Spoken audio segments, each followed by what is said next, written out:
Native Hawaiians were hunting on a sailboat, and that's when King Neptune saw a huge shark swimming under the boat. He told his wife and brothers. The brothers immediately came forward and hoisted the sails. The king looked around and saw that the shark was still swimming not far away. He made a splash to attract the shark. Then he told his companions to prepare to anesthetize it. And then he strung a fish on his back with a rope. He starts to warm up. After a deep breath, he dives into the sea and began to swim rapidly downstream. His family throws out bottles of anesthetic powder. When the sharks come close, they are slowed down by the anesthetic powder. The Sea King stays at a depth where the sun can shine, and began to look for the shark, and that's when he saw it. He sees that it's a huge megalodon. He swims in the direction of the boat and takes off the rope. And then, just as the shark was coming at him, the moment the shark comes at him, he puts the rope around the head. The moment the shark comes at him, the shark realizes something's wrong. It starts to swim away. The Sea King holds onto his fins. As the anesthetic powder took effect, the shark is slowly starting to lose its grip. The king takes this opportunity to make a move. He pressed the anesthetic powder on the gills and rubbed it hard. Soon the shark lost its strength and floated to surface. The King family is very happy. They threw a rope. They pulled the shark to the side of the boat to prevent the shark from waking up. The king stayed in the sea. Every now and then, he gives the shark a dose of anesthetic powder. When they came ashore, this huge shark is now a fish in a bowl. This is the Hawaiian Islands at the end of the 18th century. The waters divided this ancient land into 4 kingdoms. They were the kingdoms of Oahu, the kingdom of Maui, the kingdom of Kauai, the kingdom of Hawaii. These 4 kingdoms were not united. They would always kill each other under the leadership of their respective chiefs. In an ancient prophecy, a warrior in a cape of fur will rise to unite the 4 kingdoms and end the age of war. Unfortunately, over the centuries, the prophecy was never fulfilled. The Sea King was a warrior of the Maui kingdom, the son of a Maui war chief. He left Maui 3 years ago. He brought his family to live in Kauai. Shortly after the group returned to the village, a horn sounded in the distance. It was a messenger from the Maui kingdom. The war chief of Kauai alerted the Sea King.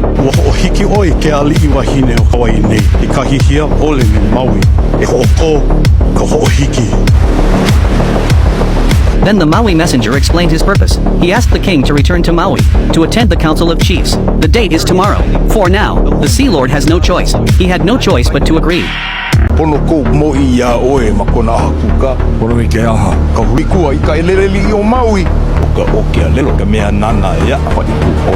The next day he arrived in Maui and met his cousin Kupu, and with Kupu as his guide, Kupu led him to Maui's war training grounds. Here is a brief introduction. Sea King's father. He was the last war chief of the Maui kingdom. He was second only to the king, but he lost his life in the war. That's why the Sea King left Maui with his family, and the king of Maui was his own uncle. The strongest warrior in this training ground was named Nui. He was a master of the flying spear. No warrior on the island could avoid his second spear.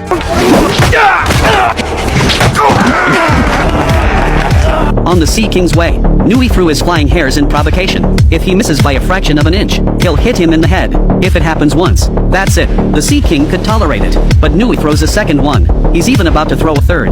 As the strongest warrior in the tribe, the king could not stand it any longer. But a duel must be approved by the king. The war chief looked to the king. The war chief looked to the king. He announced the king's decision.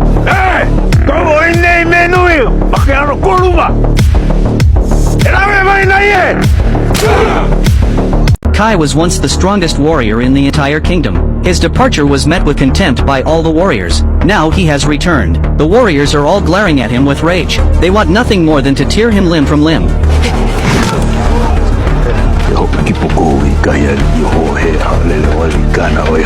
To satisfy their hatred, the warriors' chief instructor, Nui, even wanted to challenge Kay. The king's son originally wanted to intervene, but the king on the high platform tacitly approved the duel. He wanted to see whether Kay's combat prowess had remained unchanged over the past 3 years.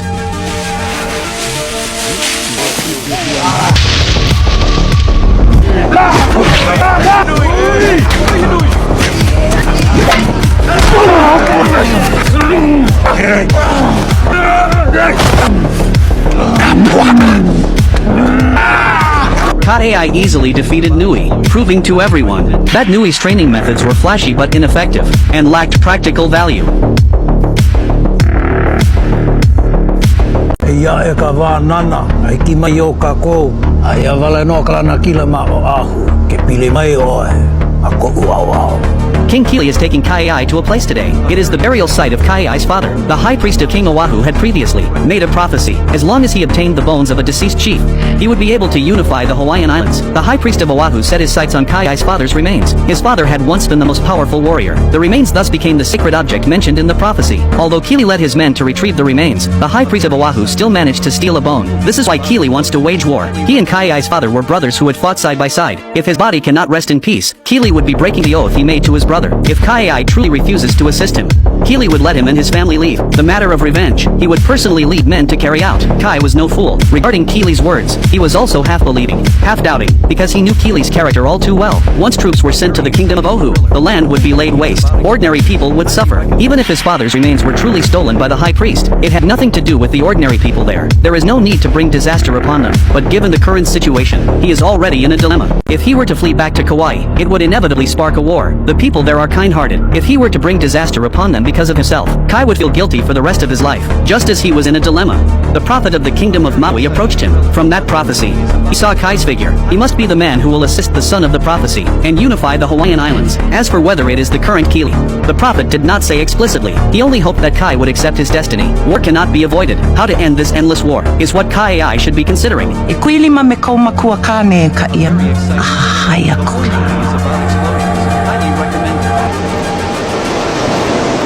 Even with the prophet's words, Kaiai still had no intention of helping Kili. They could still flee now, find a place where they wouldn't be discovered, and live with their family. But his wife told Kaiai that if the prophecy was true, he was the one who could end the chaos. No matter where he went, his fate would not change. The king's son had just brought Kaiai his father's weapons. Whether Kaiai was willing to step forward to end the chaos was up to him to decide. With his wife's persuasion, Kaiai put on his feather cloak the next day, and prepared to follow King Kili to wage war on the kingdom of Oahu. The Sea King put on his war chief attire again, and began discussing strategies to counter the kingdom of Oahu with his generals. His plan was direct and decisive. He would lead his elite warriors in a surprise attack on the eastern fortress of Oahu Island, to dismantle the Oahu people's defense system, to pave way for the king of Maui to capture the Oahu temple. This would allow them to achieve victory at minimal cost. However, he did not realize that this was exactly what the king of Maui had planned. The next day, he set out on his journey with his wife and 2 brothers, followed by a large number of Maui warriors. At this time, the eastern fortress of Oahu had only a small number of warriors conducting routine training. The battle erupted instantly. The Sea King calmly observed the situation and commanded the warriors to form a tight spear formation. When more Oahu warriors charged down from the mountains, he decisively ordered in advance. The warriors marched in unison, spear like a forest, thrusting forward. Any Oahu warriors who approached were ruthlessly pierced. Once the front lines were stabilized, Maui female warriors charged forward with slingshots on their backs, facing the relentless influx of Oahu reinforcements. The Sea King calmly ordered the attack to continue.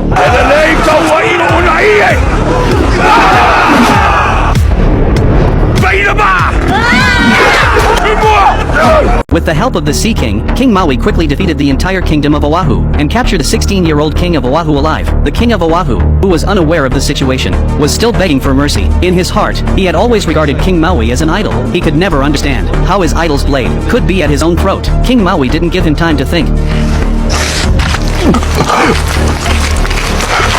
Watching King Maui slaughter a child, the Sea King realized he might have been deceived. He stepped forward to ask about the whereabouts of the Oahu high priest. Paea ke kuhuna nui o Oahu. Aole pili ke ia la pili no ia oe. Ua vai na oli. Mena a kua ia oe no ke ia. Paole maka.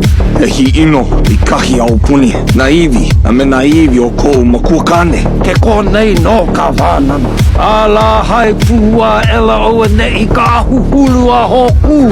Maluna na au puni a pau. Me ka ho'o hui ana I ho'o kahi. The Sea King now understood that he had been completely used by King Maui, and King Maui's son stepped forward. Ua waha he e ko makua kane a ka oa. O ikia ela wau, I ka oia I o. O nei ho'o kaua. O hopi o ke kailiana mai ka he au. Makarima o kou makua ke koko o Oahu. A mako kaua. On the surface, King Maui's son did not seem as brutal as his father, but in such chaotic times, where were the good people? E ha kiwi ai ala. Mai hanana e me kia o ole o. E a.